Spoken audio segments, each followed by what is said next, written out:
우리 교회가 또 우리 한국교회가 다시 일어날 수 있는 축복의 계기가 되기를 주의 이름으로 축복합니다. 내가 태어나 살아온 60여 년여간에 지금 교회는 최대의 위기를 맞이하고 있습니다. 지금 교회는 정부로부터의 압박, 언론으로부터의 압박, 또 사회와 국민으로부터 압박과 눈총을 받고 있습니다. 교회가 뭔지, 예배가 뭔지, 신앙이 바로 정립되지 않으면 우리 성도들까지도 무너질 수밖에 없는 위태로운 상황입니다. 여러분, 교회가 교회다울 때에 세상에서 칭송받는 교회가 될 수 있습니다. 지금 한국교회는 회개해야 합니다. 교회의 본질과 중요성이 무엇인지 다시 배워야 합니다. 성도들도 이 혼란한 상황에서 바른 신앙과 가치관으로 현 상황을 분별할 믿음과 능력이 있어야 합니다. 먼저 역사 속에서 세상과 교회의 관계를 한번 살펴보겠습니다.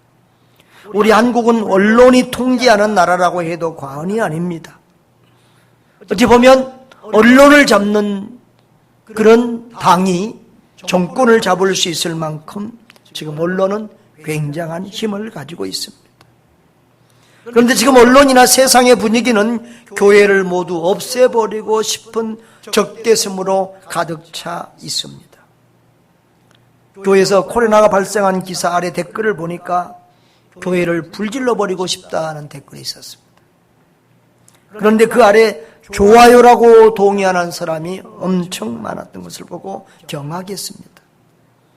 이런 현실에서 직장 생활하고 세상에서 살고 있는 우리 성도들이 얼마나 박해를 당하고 어려움을 당할까 생각하니 마음이 아팠습니다. 그런데 목사는 불신자들의 시선보다 더 걱정스러운 것이 있습니다. 우리 성도들의 생각이, 믿음이 어떠한가라는 것입니다. 종일 그 TV, 교회의 부정적인 언론 뉴스를 보고 있는 우리 성도들은 교회를 어떻게 볼까? 예배를 어떻게 생각할까? 그런 생각을 하면서 걱정을 하게 됩니다. 창세로부터 지금까지 기독교의 역사는 늘 고난과 박해로 점철되어 있습니다. 이 세상에 있는 교회는 공중권세 잡은 사단마귀의 그런 방해와 또 도전을 받고 있습니다. 종말의 날까지 교회는 큰 바다에 떠있는 하나의 섬처럼 작은 공동체일 수밖에 없습니다. 우리 한국이 예수 믿는 사람이 많지만 그래도 전 국민의 15% 정도밖에 안 됩니다. 그러니까 85%의 사람들은 한국 교회를 비난하고 또 예배를 이해하지 못하고 할 수밖에 없는 것이지요. 그래서 예수님도 적은 무리여 무서워 말라, 너희 아버지께서 그 나라를 너희에게 주시기를 기뻐하시느니라 라고 제자들을 위로하기도 했습니다. 불신자들은 교회의 중요성을 모릅니다. 그러니까 왜 이렇게 교회가 많냐고, 이번 기회에 교회도 뭐 없어졌으면 좋겠다, 이렇게 생각하는 사람들이 많을 것입니다. 이 상황에서도 기어코 예배를 드려보려고 애를 쓰는 우리를 이해할 수 없을 것입니다. 불신자들은 이런 때에 예배 좀 안 드리면 안 되냐라고 야단치고 있습니다. 그런데 불신자들이나 세상 사람들은 교회를 모르니까, 예배를 모르니까, 믿음이 없으니까 그렇다고 하지만 교회 성도들도 그렇게 생각한다면 이건 굉장히 큰 문제가 아닐 수 없습니다. 기독교에 대한 정부의 정책과 우리의 처신을 간단히 한번 살펴보죠. 전에도 조금씩 말한 적이 있지만 한 번 더 정리를 하고 넘어가야 될 것 같습니다. 정부는 종교의 자유와 교회의 집회를 존중해야 합니다. 양심의 자유, 종교의 자유, 집회의 자유는 국가의 헌법 중에서 최상위 법에 속합니다. 아주 중요한 기본법이라는 말입니다. 여러분, 8.15 집회를 법원에서 허락을 했습니다. 8월 15일 날에 정광훈 목사와 그분들이 한 집회만 아니라 여러 집회가 있었습니다. 그것을 법원에서 허락을 했습니다. 여러분, 법관이 그것을 허락할 때는 그냥 했겠습니까? 우리가 생각할 때도 안 했으면 좋았을 거 아니겠어요? 근데 법관이 그것을 법원에서 허락할 때는 그만한 이유가 있기 때문에 한 것입니다. 그 법관이 뭐 이 정부를 싫어하고 이 정부를 대적하는 그런 법관이 아닙니다. 대한민국 법에 입각해서 볼 때 이 집회의 자유는 너무도 중요한 자유이기 때문에 그것을 허락했습니다. 지금 한편에서는 또 지금도 집회를 하고 있고 데모하고 있고, 저 10월 3일 개천절에도 뭐 데모를 한다고 난리인데, 지금 법원에서는 이것도 굉장히 고민하고 있을 것입니다. 허락을 안 해주기가 굉장히 어렵습니다. 여러분, 이만큼 이 민주주의 법에서는 집회의 자유가 굉장히 중요한 기본법입니다.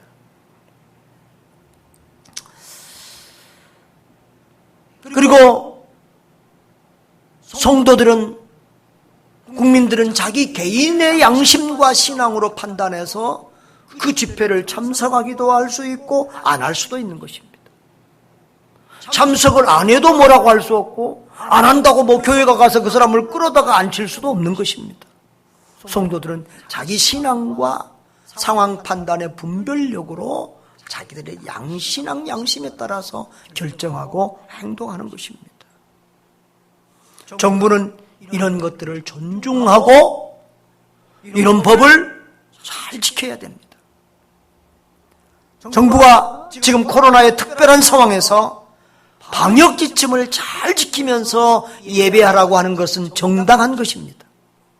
또 방역 지침을 지키지 않은 교회에는 법적인 조치를 하는 것도 가능합니다. 그러나 일반 국민들은 실내에서 50명 모이고 실외에서 100명 모일 수 있다고 하면서 교회들은 비대면 예배로 영상으로 예배드려라, 모이지 마라고 하는 것은 교회와 세상을 분리하는, 교회에만 특별히 이렇게 억압하는 그런 모양을 지금 우리에게 보여주고 있습니다. 다수당이 되면서 이 정권이 좀 오만해진 게 아닌가, 월권하고 있는 게 아닌가 하는 그런 생각도 듭니다. 여러분, 개인이나 또 어떤 정권이나 어떤 집단이나 오만하면 반드시 망하는 것입니다. 지금 우리 한국교회가 이런 고난을 겪고 있는 것도 우리 교회가 대형화되어지고 부유화되어지고 교회가 교인들이 많아지면서 교회가 오만해졌기 때문에 지금 이런 어려움을 겪고 있는 것입니다. 여러분, 정부가 유독 교회에만 더 이렇게 억압하는 것은 잘못된 것이에요. 또 정부가 예배 지시를 할 때는 그것은 명령사항이 아니라 교회의 협조를 구해야 할 상황입니다. 지금까지도 교회들은 대부분의 99% 교회들은 잘 협조해 왔습니다. 제가 우리 은평구청장에게도 카톡을 보냈는데, 우리 은평구가 웬만한 도시입니다. 50만이 넘습니다. 근데 한 교회도 코로나 환자가 안 나왔다. 감사한 일이다. 그리고 우리 은평구에서 각 교회에 방역하라고 50만 원씩 또 지원했습니다. 고맙다. 제가 그렇게 감사 인사했습니다. 여러분, 이 지도자들이 이렇게 좀 지혜롭게 융통성을 발휘할 수 있는 것도 참 좋아요. 이 경남 쪽에는 그 경남 기독교연합 회장이 우리 교단에 우리 선교부에서 같이 일하시는 분인데, 이분이 경남 도지사를 만나서 우리 경남 지역은 지금까지도 교회가 방역을 잘했고 앞으로도 잘할 테니까 50명씩 정도 예배할 수 있도록, 거리 유지하면서 50명 정도 예배할 수 있도록 허락해라. 그래서 도지사가 그렇게 해가지고 경남 지역은 지금 그렇게 하고 있고, 뭐 부산 지역도 이번에 또 그렇게 했다는 말이 있습니다. 이렇게 정부와 교회가 협력하면 서로 은혜 가운데 이 위기 상황을 잘 헤쳐나갈 수 있을 줄 믿습니다. 정부가 예의를 갖추고 또 교회에 협력해달라고 그렇게 말을 했으면 오히려 교회와 정부가 더 좋은 분위기 속에서 이 코로나 상황을 잘 대처해 갔을 것입니다. 이렇게 정부와 교회가 싸우면서 에너지 낭비를 안 해도 될 것입니다. 정부가 교회의 본질이 무엇인지, 예배가 무엇인지도 잘 모르고, 교회들의 형편도 모르고 명령식으로 이렇게 지도한 것은 매우 교회의 심기를 건드린 일입니다. 지금 교회의, 한국교회의 80%가 미자립 교회입니다. 영상 시스템을 가지고 있는 교회가 거의 없습니다. 우리 교회도 이번에 지금 이렇게 좀 보완하고 준비한 거 아닙니다. 그런데 갑자기 준비도 없이 대면 예배, 이런 말은 성경에도 없고 뭐 들어보지도 못했어요. 대면 예배 드리지 말고 영상 예배로 드리라. 이것은 분명히 정부가 잘못한 것입니다. 또 정부가 정광훈 목사와 그와 합세하는 소수의 무리들 때문에 한국교회 전체를 적대시하고 그런 눈으로 바라보는 것도 분명히 잘못한 처사입니다. 지금 교회에 대한 정부의 코로나 시책은 정부에 잘 협력하고 있는 교회와 우군들까지도 잃어버리는 큰 실책이다, 저는 그렇게 보고 있습니다. 그러나 교회도 현 상황에서는 자진해서 최대한 국가의 방역 지침에 협력해야 합니다. 저는 지금까지도 99%의 교회가 그렇게 해왔다고 생각합니다. 그러나 지금 위중한 상황에서는 교회 전체가 더욱더 조심하고 또 지혜롭게 이 방역 대책에 잘 협력해야 할 것입니다. 한 교회에서만 환자가 나와도 전체 교회가 피해를 입으니까 우리 한 사람 한 사람이 나 혼자다 생각하지 말고 내가 한국교회 전체를 대표하는 사람이라고 생각해서 지혜롭게 잘 처신해야 합니다. 지금은 코로나가 너무 퍼진 상황이라서 어느 교회도 장담할 수 없습니다. 그러나 최소한 때로는 코로나가 발병될지라도 정부의 지침과 방역에 최대한 협조해야 됩니다. 이번에 그 8.15 집회 참석한 사람들처럼 숨기고 또 무슨 어떤 사람은 또 간호사한테 힘을 뱉고 거짓말하고 이런 식으로 하면 안 되는 것입니다. 그것은 정상적인 국민의 자세가 아닙니다. 그러나 지금 우리 한국교회는 정부와 싸우고 세상과 다툴 틈이 없습니다. 우리는 무엇보다도 하나님 앞에서 회개하면서 불쌍히 여겨달라고 부르짖어야 합니다. 우리 자신을 먼저 살피고 교회의 본질, 성도의 본분을 회복해야 될 줄 믿습니다. 어떤 상황과 박해 속에서도 성도들이 믿음을 지키며 승리할 수 있도록 성도들의 믿음을 굳건히 세워야 할 때입니다. 저는 사실 세상이 걱정스러운 것이 아니라 정부가 걱정스러운 것보다 우리 성도들이 더 걱정스럽습니다. 우리 성도들의 한 영혼이라도 믿음을 잃어버리고 낙오하고 지옥 갈까 봐서 내가 우리 성도들을 믿음으로 더 잘 양육하지 못했어. 더 굳건히 세우지 못한 것 같아서 마음이 안타까운 그런 상황입니다. 저는 오늘 지금 상황에서 예배를 드리려 하느냐 마느냐 보다도 본질적인 것, 원론적인 것을 말씀드리려고 합니다. 교회가 무엇인가? 예배가 무엇인가? 교회에서 가장 중요한 것은 무엇인가? 이런 상황에서 우리가 무엇을 지키고 붙들고 나가야 될 것인가? 한번 살펴보려고 합니다. 여러분, 교회의 본질이 무엇입니까? 교회가 뭐예요? 요즘 언론들이 또 세상 분위기가 교회가 예배를 지키기 위해서 힘쓰니까 헌금 거두기 위해서 그렇다는 식으로 몰아가는 것을 보고 정말 분노가 치밀고 기분이 나쁩니다. 도대체 교회를 어떻게 보고 있는 것인가? 교회의 의미는 회중이나 집회를 의미합니다. 구약 성경의 히브리어로 교회를 칼이라는 단어와 에다라는 단어가 사용이 됐는데요. 둘 다 회중 또는 집회를 의미합니다. 여러분, 교회는 이 모임, 집회입니다.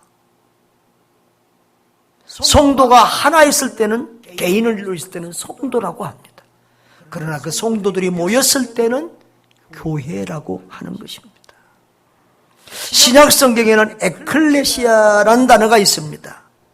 이는 몸못으로부터 불렀다는 의미를 가진데, 이 에클레시아는 세상으로부터 불러냄을 받은 하나님의 백성들의 모임이라는 의미입니다. 여기서도 교회는 모임이라고 했습니다. 또 시나고게라는 단어가 있습니다.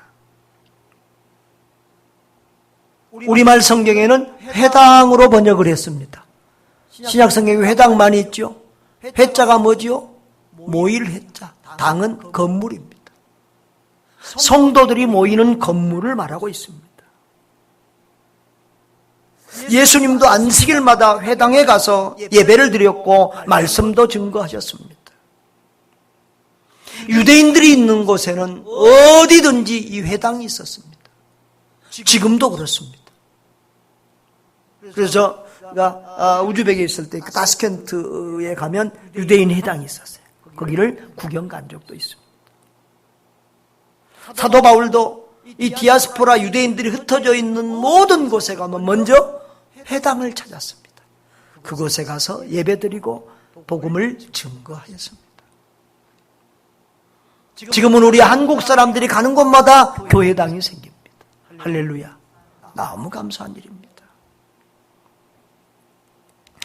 여러분, 이렇게 구약의 의미를 보아도 신약의 의미를 보아도 교회는 성도들의 모임과 집회를 의미합니다.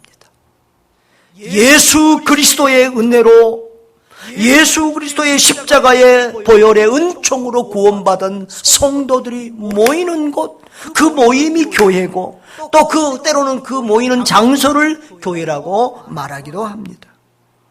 그래서 성경은 모이기를 힘쓰라고 권면합니다.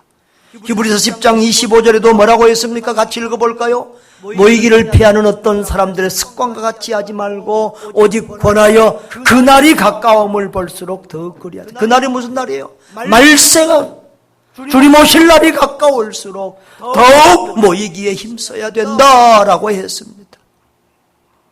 사랑하는 여러분, 교회는 모이기에 힘써야 됩니다. 그리고 말씀 나눔과 교제가 중요합니다.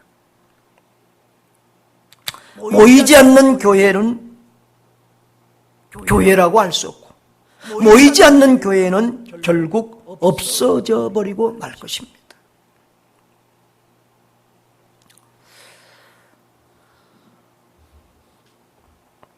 지금 우리 교회가 이만큼이라도 지금 유지하고 가는 것은 그래도 2월 달부터 시작된 이 코로나 상황에서도 상당히 또 모이려고 힘썼던 그런 것들이 굉장히 영향이 있습니다.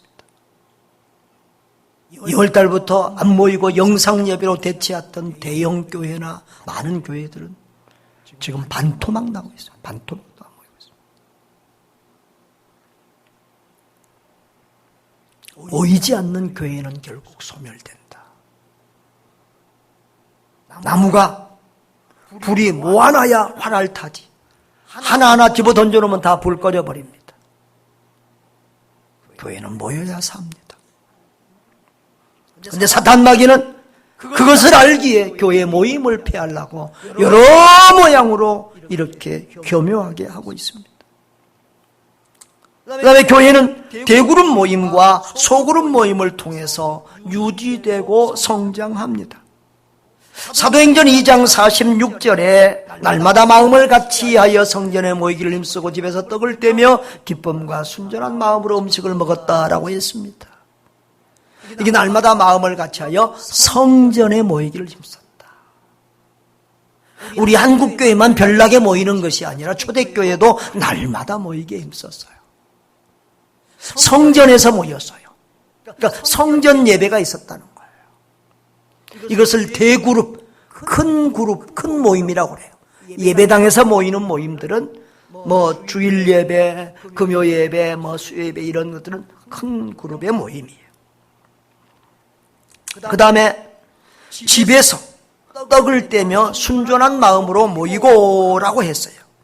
이것은 구역 모임과 같은 소그룹 모임을 말하고 있어요. 집에서도 몇몇이서 가정에서도 흩어져서도 모였다는 거예요.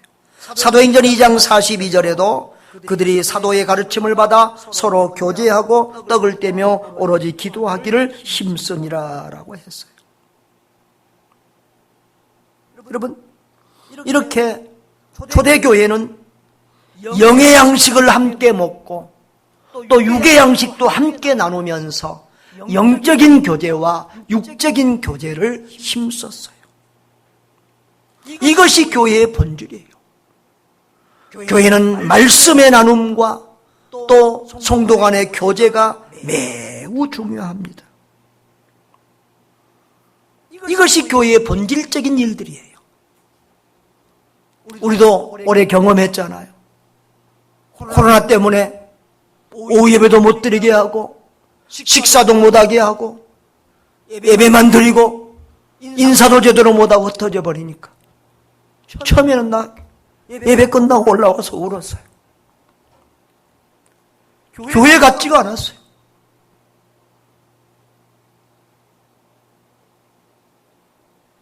예배만 드리는 것은 교회의 반쪽을 잃어버리는 거예요. 그런데 이제는 그것까지도 못하게 통제하고 그것까지도 못하게 억압을 하고 있으니까 이건 교회의 두 날개를 잘라버리겠다는 얘기.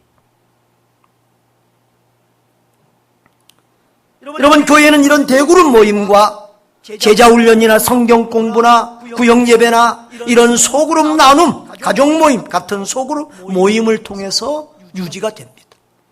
그래서 어떤 교회들이나 이런 데 보면은 두 날개로 나르는 교회 갖고 독수리 모양 해놓고 두 날개로 나르는 교회 이런 표현을 쓰는 교회를 많이 봤을 것입니다. 그 두 날개가 뭐냐 그러면 한 날개는 이런 대그룹 모임이고 한 날개는 소그룹 모임을 말하는 것입니다. 여러분, 한쪽 날개만 날아가지고는 올라가지 못해요. 그렇죠? 이 두 날개가 날아야 되는데 이 대그룹 예배 모임과 이 소그룹 성경 공부나 구역 예배나 이런 소그룹 교제가 두 개가 다 활발하게 움직여줘야 교회가 독수리처럼 하늘로 올라가며 비상하며 부흥한다는 거예요. 아멘. 그런데 지금 우리 한국교회는 한쪽 날개, 양쪽 날개까지 잘려버릴 이런 상황에 있으니까 목사님들이 그렇게 들고 일어나는 거예요. 사실은 교회가 지금 폐쇄되는 지경으로 가고 있으니까 참을 수 없는 이런 상황이 되고 있는 것입니다. 여러분, 교회의 기본 동력은 이렇게 모임, 모여서 예배하는 것입니다. 그리고 말씀과 기도입니다. 사도행전 6장 2절에 12사도가 모든 제자를 불러 이르되 우리가 하나님의 말씀을 제쳐놓고 접대를 일삼는 것이 마땅하지 아니하다라고 했습니다. 올까 사도행전 2장에서도 그랬지만 이 6장에도 같은 건데, 초대교회는 이렇게 가난한 사람들을 돕고 구제하는 일을 많이 했습니다. 그러다 보니까 이 사람들이 물질이 끼는 곳에 꼭 시험이 듭니다. 교회에서도 보면은 뭐 나눠주면 섭섭하고 시험 들 경우가 생깁니다. 안 주면 괜찮은데 나눠주다가 문제가 되는 경우가 많아요. 그래서 초대교회 안에도 성도들이 이렇게 불만을 가지게 되는 경우가 생겼습니다. 구제하는 것이 공평하지 않다는 거예요. 그때 사도들은 송교우들을 모으고 우리 사도들이, 주의 종들이 말씀과 기도는 뒤로 미루고 이런 구제나 이런 복잡한 일을 하는 데에 힘쓰는 것은 마땅하지 않으니까 교회에서 직분자들을 뽑아서 그들에게 이런 일을 맡기고, 우리는 이 사도들은, 주의 종들은 말씀과 기도 사역에 전무하도록 하겠습니다. 그것이 사도행전 6장의 말씀입니다. 그래서 2절에는 우리가 하나님의 말씀을 제쳐놓고 접대나 구제를 일삼는 것이 마땅치 아니하다 그랬어요. 그 다음에 4절에도 우리는 오로지 기도하는 일과 말씀 사역에 힘쓰리라 그랬어요. 이 말씀 사역, 말씀 봉사 사역이라고 이 밑에 보면 주가 되어 있어요. 그렇습니다. 목사의 가장 중요한 일은 말씀 봉사 사역입니다. 제가 신학교 다닐 때 우리 스승으로부터 그런 말을 들었습니다. 목사가 이번 주에 신방이 많아서 설교 준비 못했습니다. 이번 주에 무슨 바쁜 일이 있어서 설교 준비 못했습니다. 이런 변명하면 안 된다는 거예요. 그건 직무유기라는 거예요. 모든 교회 목사가 해야 될 모든 일 중에서 가장 우선되고 첫 번째 힘써야 될 것은 말씀 준비라는 것입니다.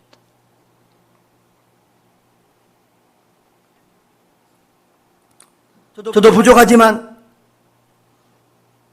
제가 같은 본문으로 설교하는 경우도 많지만 제가 수십 년 동안 설교했잖아요. 근데 옛날 원고 갖다가 옛날 설교 갖다 그냥 가지고 와서 설교 준비 없이 이렇게 설교해 본 적 제 신앙 양심으로 없습니다. 남의 설교 배꺼다가 해본 적 없습니다.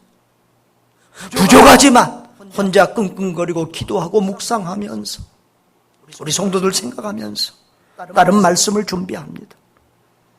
여러분, 말씀과 기도는 교회의 가장 기본이요 핵심입니다. 말씀이 살아야, 복음이 살아야 교회가 삽니다. 교회는 정치적인 싸움보다 영적인 일에 더욱더 힘써야 합니다. 기독교인들이 광화문 집회로 세상을 뒤집으려 하지 말고 교회 집회로 세상을 변화시켜야 될 줄 믿습니다. 데모와 폭력과 같은 세상적인 방법보다 말씀과 기도와 인내와 지혜로 세상을 변화시켜야 할 것입니다. 예수님은 가난하고 약한 사람들의 친구였습니다. 죄인들의 친구였습니다. 그러나 정부와 투쟁하고 요즘 그렇게도 떠드는 인권을 1순위로 삼고 그것에 일생을 헌신하지 않았습니다. 세상 나라 회복이나 정치에 나라의 독립에 목숨 걸지 않았습니다. 우리 주님께는 늘 하나님 나라와 복음이 1순위였습니다. 영혼 구원이 1순위였습니다. 지금 정광훈을 비롯한 한국의 극보수 진영은 나라를 공산주의와 민주주의 이념 전쟁을 시끄럽게 하고 있습니다.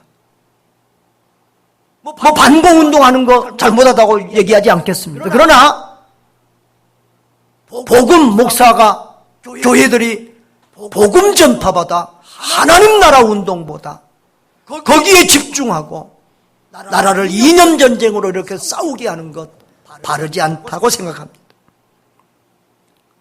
그러다 보니까 교회가 세상 사람들에게 정권과 더불어 싸우는 정치적인 기독교라는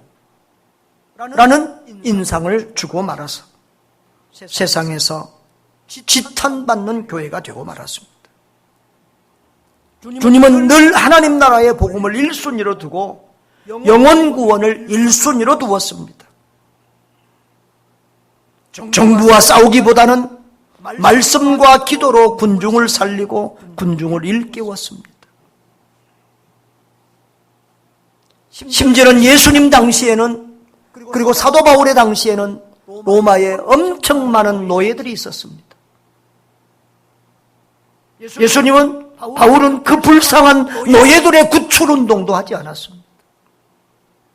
그러나 예수님이 바울 사도가 하나님 나라의 복음을 힘있게 전파했을 때 그 복음은 결국 노예를 해방시켰고 사람들을 평등하게 만들었습니다.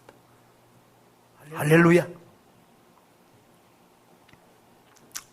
목사가 지켜야 하고 싸워야 할 것은 광화문이 아니라 교회요 강단인 줄 믿습니다. 성도들이 모여야 할 곳은 광화문이 아니라 교회입니다. 우리는 말씀으로, 기도로 싸워야 되고 세상을 변화시켜야 될 줄 믿습니다. 여러분, 예배와 말씀과 기도 이 세 가지는 교회의 3대 축입니다. 여기서 영적인 힘을 공급받아야 봉사도 하고 구제도 하고 전도도 하고 선교도 하는 것입니다.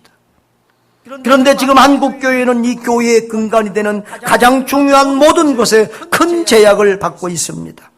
모이지 말라고 합니다. 예배드리지 말라고 합니다. 말하지 말라고 합니다. 접촉하지 말라고 합니다. 찬송도 하지 말고 기도도 하지 말라고 합니다. 예배드리지 말라고 합니다.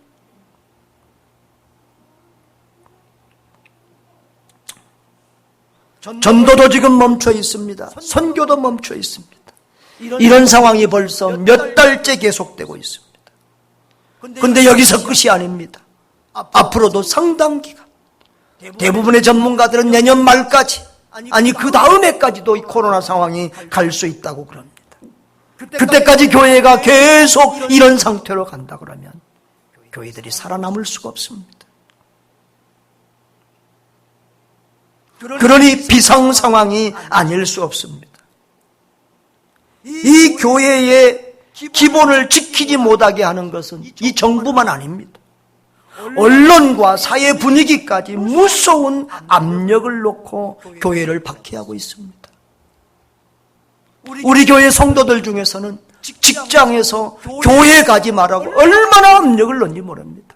심지어는 어떤 직장들은 본인만 아니라 가족들의 동선, 일주일 동선까지 다 기록하라. 가족들이 교회 나가는 것까지 방해하고 못하게 하고, 그럴 경우에는 직장에서 자르겠다고 엄포를 놓기도 합니다. 기가 막힙니다. 그런데 그런 불신자들이 무섭지 않습니다. 저는 성도들의 생각이 더 중요하다고 생각합니다. 우리 성도들도 이런 때는 모여지 않아야 된다고 생각한 분들이 있다는 것입니다. 그것이 위기 중에 더욱더 위기입니다. 이런 비상 상황에서 목사는 주일 성수와 예배와 말씀과 믿음과 이런 중요한 교회의 본질적인 문제들을 또 가치관을 한번 묵상해 봤습니다. 다 중요하지만 가장 중요한 것은 무엇인가? 마지막 붙들어야 될 것은 무엇인가? 이런 생각을 해봤습니다. 주일 성수보다는 예배가 더 중요하다는 생각을 했습니다. 꼭 주일에 고정하지 말고 성도들이 주일 지키기 어려우면 토요일에도 예배할 수 있도록, 평일에도 예배할 수 있도록, 어찌하든지 성도들이 예배할 수 있도록 하는 그런 생각을 했습니다. 예배가 더 중요하다. 그리고 예배보다는 말씀이 더 중요하다. 어찌하든지 성도들은 말씀 먹어야 믿음이 자란다. 가장 중요한 것은 믿음이에요. 무엇을 동원하더라도 말씀과 기도, 예배를 통해서 성도들이 믿음을 가지게 하고 구원받게 하고 그 믿음을 지키고 그 믿음을 성장시킬 수 있도록 교회는 도와야 된다는 것입니다. 여러분, 믿음이 없이는 구원받을 수 없습니다. 믿음이 없이는 하나님을 기쁘시게 할 수도 없습니다. 그런데 이 믿음이 자라게 하고 이 믿음을 지키는 데는 하나님의 말씀, 그리스도의 말씀이 필수적입니다. 믿음은 그리스도의 말씀을 듣고 배울 때에 생기는 것입니다. 여러분, 우리는 어떤 경우에도 믿음이 후퇴하면 안 됩니다. 히브리서 10장 38절 39절을 한번 읽어볼까요? 나의 의인은 믿음으로 말미암아 살리라. 또한 뒤로 물러가면 내 마음이 그를 기뻐하지 아니하리라 하셨느니라. 우리는 뒤로 물러가 멸망할 자가 아니요 오직 영혼을 구원하며 이르는 믿음을 가진 자니라. 아멘. 우리는 믿음으로 의롭다함을 받는데 우리 믿음이 뒤로 물러가면 하나님이 기뻐하지 않는다는 거예요. 우리는 뒤로 물러가서 멸망받고 지옥 갈 사람들이 아니라 구원에 이르는 그 믿음이 성장하는 하나님의 백성들이 되어야 한다는 것입니다. 할렐루야. 코로나 상황이 와도 또 다른 어떤 상황이 와도 우리는 어떤 경우든지 우리 믿음의 후퇴해서는 안 되고 전진 또 전진해야 될 줄 믿습니다. 예수 그리스도의 분량에 이르도록 예수님을 닮아갈 수 있도록 성장하고 또 성장해야 합니다. 그러나 이런 상황에서 꼭 대면 예배만 고집 부릴 때는 아닌 것 같습니다. 최선이 아니면 뭘 택하라? 차선을 택하라 그랬습니다. 어떤 사람들은 지금 직장 문제나 또 자기 자신의 건강 문제나 또 주변의 확진자를 만나서 접촉해서 자가격리를 해야 되거나 여러 상황으로 교회를 못 나옵니다. 영상으로라도 예배를 드려야 합니다. 밴드에 올라오는 성경 읽기 있습니다.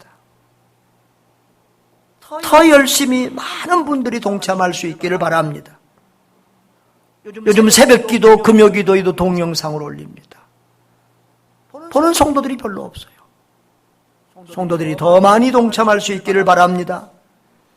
매일 밤 8시 반에 짧게 기도하자고 올려놨습니다. 또 금식하면서 릴레이 기도하자고 했습니다. 왜 목사가 이렇게 많은 일들을 만듭니까? 이 코로나 상황에서도 어쩌든지 우리 성도들을 말씀과 기도로 무장시켜서 그 믿음이 떨어지지 않게 하기 위해서입니다. 여러분, 목사를 위해서, 교회를 위해서가 아니라 여러분 자신을 위해서 말씀과 기도에 더욱더 힘쓰시기를 바랍니다. 그리고 아까도 말했지만 우리 너무 오랫동안 2주 동안 한다고 그래서 이 구역 모임을 쉬었는데 너무 오래 가니까 이래서는 안 될 것 같아요. 요즘은 이 카톡방이나 카톡 대화방 이런 것들도 있습니다. 줌도 줌 그런 것도 있다고 그러더라고요. 어찌하든지 전화로라 어떤 방법을 통해서든지 서로 말씀을 나누고 서로 격려하고 서로 기도해주는 그런 소그룹 모임, 그런 교제가 계속될 수 있기를 주의 이름으로 축복합니다. 길거리 전도 못한다고 포기하지 말고 전화나 카톡으로 이런 곳으로도 계속해서 전도해야 됩니다. 또 어떻게든지 선교해야 됩니다. 지금 우리는 하나님의 은혜로 기적 같은 시간을 보내고 있습니다. 코로나 상황에서 헌금이 가장 넘쳐가지고 지금 학사관 공사 또 이 영상 시설도 지난번하고 이번까지 해서 2천만 원이 넘었어요. 올라갔어요. 지금 저 공사도 2천만 원이 훨 넘습니다. 또 아프리카나 이런 여러 곳에 매주 특별 선교비와 구제비를 보내서 병들고 가난한 이웃들을 돌아보고 있습니다.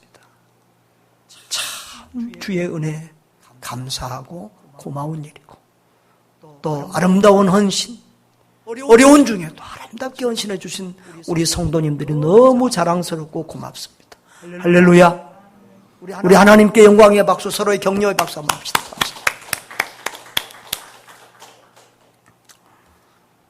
또 뭐 이렇게 드리는 분들 보면 넘치고 뭐 부유한 분들 아니에요. 다들 어렵고 힘든 분들이 마음을 다해서 최선을 다해서 보면 너무 감동이 됩니다. 마지막으로 우리 교회와 성도들은 예수님을 닮아가야 합니다. 사도행전 2장 45절에서 47절에 보면은 또 재산과 소유를 팔아 각 사람의 필요를 나눠줬다고 했습니다. 여러분, 얼마나 사람들이 돈 좋아합니까? 여러분도 돈 좋아하시지요? 안 좋아합니까? 안 좋아하면 전부 다 저 갖다 주세요. 쓸데 많으니까.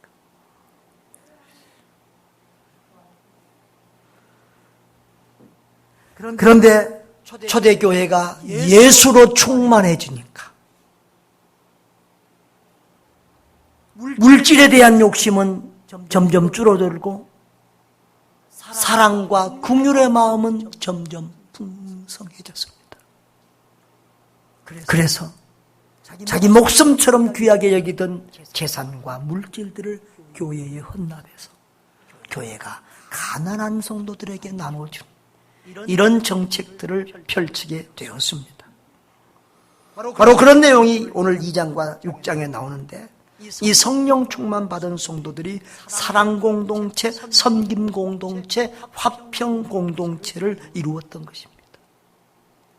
지상 천국 같은 아름다운 공동체를 이루니까 세상 사람들이 어떻게 했다고요? 칭송했다. 하나님을 찬미하며 또 온 백성에게 칭송을 받으니 주께서 구원받는 사람을 날마다 더하게 하시니라. 할렐루야. 이런 역사가 일어났다는 거예요. 여러분, 세상 사람들은 교인들의 말로써 교회를 평가하지 않습니다. 우리가 어떻게 사는가를 보고 교회를 평가합니다. 여러분, 예수 그리스도를 닮아가는 저와 여러분 될 수 있기를 바랍니다. 오늘 우리 한국교회가 초대교회와 같은 이런 사랑 공동체, 나눔 공동체, 섬김 공동체, 화평 공동체를 이루어가야 될 줄 믿습니다. 그런데 오늘 우리 한국교회가 세상에 비춰지는 한국교회의 모습은 부악하고 거친 말로 정부와 싸우고 세상과 싸우는 이런 모습으로 비춰지고 있습니다. 이래서는 전도할 수 없고 선교할 수 없습니다. 우리 예수님의 온유하고 겸손하고 섬기는 모습 닮아가야 될 줄 믿습니다. 예수님은 하나님이시지만 종의 모습으로 살았습니다. 죄 없는 의인이셨지만 죄인들의 죄를 대신 뒤집어지고 십자가에서 죽으셨습니다. 주님은 우리에게 세상 불신자들과 같은 가치관을 가지고 살면 안 된다고 했습니다. 세상 사람들은 자꾸 으뜸이 되려고 하는데 너희들은 종이 되라고 했습니다. 섬기는 자로 살라고 했습니다. 큰 자가 되지 말고 작은 자라고 되라고 했습니다. 희생하는 자가 되라고 했습니다. 예수님께서 친히 그 길을 가시면서 우리에게도 그 발자취를 따라오라고 하셨습니다. 우리 한국교회가 처음에는 겸손하고 온유하고 세상의 빛과 소금의 역할을 잘해서 칭찬을 받았습니다. 그런데 지금 교회가 많아지고 대형 교회들, 화려한 교회들이 많아지고 힘이 비대하면서 예수님의 모습을 잃어가고 있습니다. 어떤 분들은 이번에 그렇게 말합니다. 하나님이 이 코로나로 인하여 대형 교회들을 무너뜨리고 있다. 지금 그렇게 보는 분도 있습니다. 여러분, 이제는 우리 한국 교회가 세상 사람들과 똑같은 방법으로, 아니 더 부끄러운 모습으로 정권과 싸우고 세상과 싸우다가 세상에서 배척과 미움과 멸시를 받는 상황에 이르렀습니다. 여러분, 우리의 죄악을 회개하고 교회의 본질을 회복해야 될 줄 믿습니다. 예수님을 닮은 성도, 예수님을 닮은 교회의 모습으로 돌아가야 됩니다. 교회가 교회다운 교회로 회복될 때 우리 하나님은 우리 한국교회를 용서하시고 다시 회복시키고 부흥시켜 주실 줄 믿습니다. 사랑하는 성도 여러분, 하나님의 교회가 멸시를 당하고 하나님을 예배하는 이 가장 아름답고 영광스러운 일이 죄악처럼 멸시를 당하는 이런 상황에 이르렀습니다. 그러나 세상이 뭐라고 해도 우리 그리스도인들은 교회가 주님의 피로 값주고 사신 주님의 생명 같은 교회다 라는 것을 알아야 됩니다. 우리 주님이 눈동자처럼 아끼고 사랑하는 교회라는 사실을 알아야 합니다. 할 수 있는 한 모이기를 힘쓰고 모일 수 없는 상황에서도 영상 예배나 여러 가지 모든 방법을 동원해서 말씀과 예배와 기도의 줄을 놓지 않아야 합니다. 어떤 방법을 통해서든지 우리의 믿음을 지키고 우리의 믿음을 성장시켜야 합니다. 성도의 교제와 구제와 전도와 선교의 사명을 망각해서는 안 될 것입니다. 예수님의 온유와 겸손과 사랑과 섬김과 희생의 모습을 닮아가야 합니다. 세상에서 칭송받는 교회로 회복되어야 합니다. 한국교회가 이런 고난 속에서 교회의 본질을 회복하고 더욱 건강한 교회로 거듭나는 역사가